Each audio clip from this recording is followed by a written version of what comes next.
ఇది అవకాడో చెట్టు అండి. పెద్దదైంది, బాగా పూత కూడా పడింది.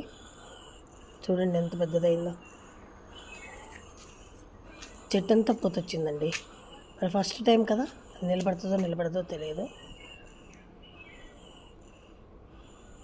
చూసారా?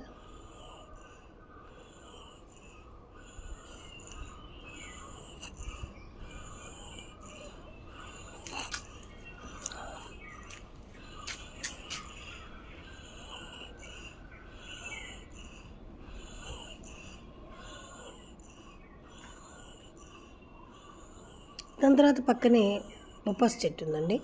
అది ఆర్గానిక్ చెట్టు, న్యాచురల్, మామూలుగా గింజలు వేస్తే వచ్చిన చెట్టు ఇది. దాని పక్కనే జామ చెట్టు, ఇది అండి, ఇది ఆర్గానిక్, ఏ మందులు వాడలేదు, న్యాచురల్గా వేస్తుందేను. దీని పక్కనే మందార చెట్టు పెద్దది, వేరే ఎల్లో కలర్ పూలు. ఏదో స్మాల్ గార్డెన్ అండి, అంతకు మించి ఏమీ లేదు. ఎందుకో తీయాలనిపించింది, మీకు చూపించాలనిపించింది, చేశాను. చూసారా? తమలపాకు చెట్టు, పెద్దది తమలపాకు చెట్టు కూడా ఉందండి.